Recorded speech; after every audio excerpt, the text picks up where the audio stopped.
Hi good evening, कैसे हो आप सब। आ, आज का जो हमारा टॉपिक है आज का है रेल्स। ठीक है कि रेल्स की डेफिनेशन क्या है और उसके फंक्शंस क्या क्या हैं। ठीक है, क्या रेल्स के फंक्शंस हैं, क्या इसकी डेफिनेशन है रेल्स। तो स्टार्ट करते हैं। तो रेल की जो एक डेफिनेशन है वो कुछ इस तरह से है कि the it is the high carbon rolled steel section which are laid and two two parallel lines over sleepers to provide a continuous and level surface for the train to move for carrying axle load of the rolling stock are called rails।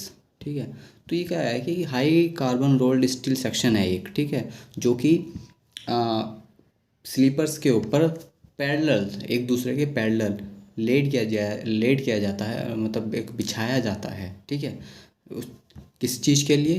Train को move कराने के लिए। ठीक है, ठीक है, और Excel load को कैरी करने के लिए। ठीक है, तो ये रेल की जो हमारी बेसिक डेफिनेशन है, एक बार और रिपीट कर देता हूँ। The high carbon rolled steel section which are laid to the two parallel lines over sleepers to provide a continuous and level surface for the trains to move and for carrying the axle load of the rolling stock are called rails। ठीक है, अब इसमें next है कि हम इसके functions देख लेते हैं कि फंक्शन ऑफ द रेल्स के फंक्शन क्या है। The main function of the rails in a railway track are as follows.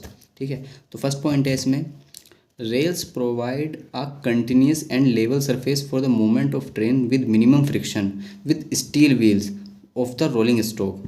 Rail provide a continuous and level surface, एक कंटिन्यूस और लेवल सरफेस प्रोवाइड करती है for the movement of trains. मतलब train का जो उसका व्हील है उसको एक लेवल, एक कहते हैं एक उसको ना हो क्या कहते हैं, हॉरिजॉन्टली ना एक लेवल, एक प्लेन लेवल सरफेस प्रोवाइड करती है, ताकि जो उसका जो स्टील रोड व्हील है मूव कर सके। ठीक है,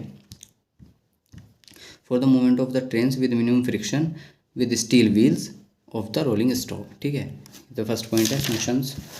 इसमें second functions, rails provide strength, durability and lateral guidance to the track. Rail जो है वो ट्रैक को strength, durability and lateral guidance provide करती है। ठीक है, rails transmit the axle load to the sleepers which transfer the same load to the underlying ballast and foundation. तो जो रेल्स हैं वो ट्रेन के व्हील का और पूरी ट्रेन उसका मूविंग जो ट्रेन है हमारी, उसका जो वो लोड ट्रांसफ़र करती है स्लीपर्स पर। स्लीपर्स से वो लोड ट्रांसफ़र होता है जो अंडरलाइन जो उसके स्लीपर्स के नीचे जो बैलास्ट हमारा जो बिछा हुआ होता है, बैलास्ट की जो लेयर होती है वहाँ ट्रांसफ़र करती है, और फिर देन वो लोड बैलास्ट से हमारा नीचे फाउंडेशन अर्थ में मतलब कहते हैं अर्थ सरफेस पे या ग्राउंड सरफेस पे वो हमारा ट्रांसफ़र होता है। तो rails transmit the axle load to sleepers which transfer the same load to underlying ballast and formation. ठीक है, फोर्थ पॉइंट है इसमें, rail bear the stress develop due to heavy vertical load, braking forces and temperature variance. Rail जो है वो beer करती है stress को, जो स्ट्रेस हमारी जनरेट होती है क्या, वर्टिकल लोड से, एकदम सडन ब्रेक फोर्स से, और एक टेम्परेचर वेरिएंस चलता है, टेम्परेचर वेरिएंस चलता ही रहता है रेल ट्रैक में। ठीक है, तो उस चीज़ को जो रेल्स होती है वो बियर करती है। ठीक है, किस किस चीज़ को बियर करती है? Rails bear the stress developed due to heavy vertical loads, braking forces and temperature variance. ठीक है, ये हमारे इसके फंक्शंस थे। शुरू से देख लेते हैं, सिंपल, एक बार रिपीट रिवीजन टाइप मान लो। ठीक है, रेल की definition, the high carbon rolled steel section which are laid and two parallel lines over sleepers to provide a continuous and level surface for the trains to move and for carrying axle load of the rolling stock are called rails. ठीक है, उसके function देख लेते हैं। The main function of rails in a railway track are as follows। First one है, rails provide a continuous and level surface for the movement of the trains with minimum friction with steel wheels of the rolling stock. ठीक है, second है इसका, rails provide strength, durability and lateral guidance of to the track. ठीक है, third one है, rails transmit the axle load to sleepers which transfer the same load to the underlying ballast and formation. Fourth and last one, rails bear the stress develop due to heavy vertical load, braking forces and temperature variance. ये हमारे इसके rails का होगा। अब है कि क्या क्या उसके कारण है, क्या क्या कॉजेज़ हैं for the wear of rails. ठीक है, the main causes of rails wear are as under. हाँ ठीक है, फर्स्ट वन है इसमें the impact of moving load का इम्पैक्ट। ठीक है, कि जो उसमें लोड जो रेल्स पे जो लोड लगता है वो हमारा ना ही कोई डेड लोड है, लाइव लोड है, लेकिन मूविंग कंडीशन में। ठीक है, डेड लोड नहीं है। The force exerted by the locomotive during acceleration, तो जो फोर्स वो हमारी एक्सर्ट करती है लोकोमोटिव जब उसमें एक्सेलेरेशन करता है ना, उसकी मूविंग के लिए, ट्रेन मूव कराने के लिए, तो वो जो फोर्स एग्जिस्ट करती है वो, ठीक है, वो उसका एक कॉजेज़ है। ठीक है, the force exerted by the locomotive while retardation, the force exerted by the wheel brakes, the wheel brake रखते हैं जो फोर्स एक्सर्ट होती है, ठीक है, वो उसका एक कॉजेज़ है वियर द रेल्स। ठीक है, the abrasion due to rail wheels interaction. ठीक है, ये है। और सिक्स्थ एंड लास्ट वन है क्लाइमेटिक कंडीशन, यानी कि टेम्परेचर हुई, बारिश हुई, या विंड वाइंड हुआ, ठीक है, एक्सेट्रा, ये हमारे इसके कॉजेज़ हो गए। ठीक है, तो ये था आज का हमारा, इसमें रेल्स हमने पढ़ लिया, इसमें इसके फंक्शंस हमने देख लिए, इसमें हमने इसका what are the causes for the wear of rails. ठीक है, अच्छा, इसमें ये चीज़ एक जो इम्पोर्टेंट और जो बेसिक सी जो सिंपल चीज़ समझने की है वो ये है कि रेल्स का जो हमारा जो मेन काम होता है वो हमारे मूविंग लोड को ट्रांसफ़र करना होता है स्लीपर्स पे। स्लीपर्स उसको ट्रांसफ़र करते हैं अंडरलाइंग बैलास्ट पे, बैलास्ट से वो ट्रांसफ़र होता है ग्राउंड में। ठीक है, तो मेन रेल्स का जो काम होता है, सेकंड काम उसका मतलब आप ये बोल सकते हो कि उसका यही होता है। ठीक है, और बाकी तो वो है ही कि ट्रेन के व्हील्स को एक लेवल सरफेस प्रोवाइड कराना। ठीक है, और वो क्या एक्सल लोड कैरी कर सके। ठीक है, और दो पैरेलल लाइन जो उसमें होता है ना, उसकी डेफिनेशन बताइए, ये है कि high carbon rolled steel section है जो कि बिछाया जाता है पैरेलल, एक दूसरे के पैरेलल और स्लीपर्स के ऊपर एक दूसरे के पैरेलल वो उनसे बिछाया जाता है, रेलवे ट्रैक जैसे बिछता है हमारा। आपने देखा होगा रेलवे स्टेशन के आसपास का जो रेलवे स्टेशन और बाकी ट्रैक आपने देखे ही होंगे, नॉर्मल सी बात है, बच्चा बच्चा जानता है। ठीक है, sleepers to provide a continuous and level surface for the trains to move and for carrying axle load of the rolling stock are called rails. ठीक है, ये हमारे इसके फंक्शंस हो गए। बाकी इसमें अगर कुछ और थोड़ा सा पढ़ना चाहें ना, तो हम ये पढ़ सकते हैं कि जैसे रेल्स होती है वो कितने तरह की होती है, दो टाइप की होती है, एक फ्लैट फुटेड रेल होती है, एक बुल हेडेड रेल होती है। फ्लैट फुटेड रेल क्या होती है और बुल हेडेड रेल क्या होती है,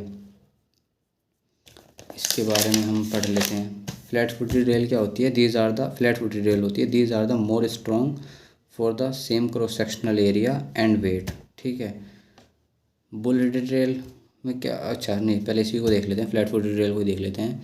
इसकी क्या होती है कि these are the more strong, ये ज़्यादा स्ट्रॉन्ग होती है as compare to more strong for the cross sectional area and weight. ठीक है, bearing plates for fixing these rails on wooden sleepers are required. इस मतलब इस फ्लैट फुटेड रेल को स्लीपर्स के ऊपर फिट करने के लिए, फिक्स करने के लिए बीयरिंग प्लेट्स की रिक्वायरमेंट होती है। ठीक है, fastening of rails to sleepers is less costly on wooden sleepers. Fastening of rails to sleeper मतलब जो उसको फास्टनिंग जो उसकी होती है ना, उसकी जो कॉस्ट है वो ज़्यादा नहीं आती वुडन स्लीपर पे अगर हम उसको करते हैं। ठीक है, arrangement and maintenance of point and crossing is simple and cheaper.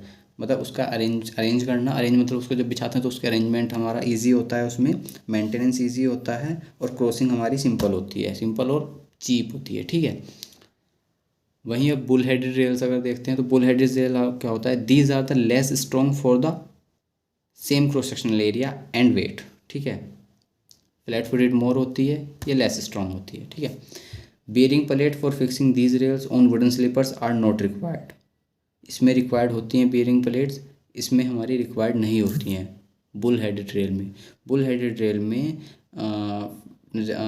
Bearing plates for fixing these rails, bearing plates for fixing bull headed rails on wooden sleepers are not required। ठीक है, fastening of rails to sleepers is more costly on wooden sleepers।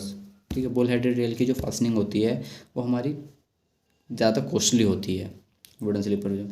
Arrangement and maintenance of point and crossing is complicated and costlier. Arrangement और maintenance इसका जो होता है bull headed rails का, वो थोड़ा कॉम्प्लिकेटेड होता है और इसकी जो कॉस्ट होती है वो भी ज़्यादा आती है, ठीक है। तो ये हमारी फ्लैट फुटेड रेल और बुल हेडेड रेल हो गई। बाकी और भी इसमें बहुत कुछ है जो हम देख सकते हैं, जैसे initial cost of these rails, मतलब जो फ्लैट फुटेड रेल की कॉस्ट होती है वो लो होती है, कम होती है। बुल हेडेड रेल की जो कॉस्ट होती है वो ज़्यादा आती है, ठीक है। Replacement procedure for these rails is, मतलब फ्लैट फुटेड रेल में रिप्लेसमेंट ईजी होता है, बुल हेडेड रेल में रिप्लेसमेंट कॉम्प्लिकेटेड होता है, ठीक है। Replacement procedure for the bull headed rails is complicated, ठीक है। तो इसमें ये हमारे हो गए 5 पॉइंट, ठीक है। 5 नहीं, सॉरी 7 हो गए, 7 ऐसे हो गए, ठीक है। हाँ 7 पॉइंट हो गए। तो ये है, बाकी maintenance cost bull headed rail की ज़्यादा आती है, फ्लैट फुटेड रेल की कम आती है, वो इसमें जिक्र हो भी चुका है एक बार हमारा ना। तो ये इसमें, तो ये टाइप्स ऑफ रेल्स हो गई, फ्लैट फुटेड रेल होती है, बुल हेडेड रेल होती है, क्या होती है वो मैं बता ही चुका हूँ आपको, ठीक है। ये हो गया। तो आज हमने देखा रेल्स देखी, रेल्स क्या होते हैं, फंक्शंस देखे, कॉजेज़ होते हैं देखे, बियर्स द रेल्स, और क्या टाइप होती हैं इसके, 2 टाइप बस मेनली 2 ही टाइप है, flat footed rail, bull headed rail, ठीक है। ये हमारा आज का था। चलिए ठीक है, ओके, मिलते हैं नेक्स्ट टॉपिक के साथ, बाय।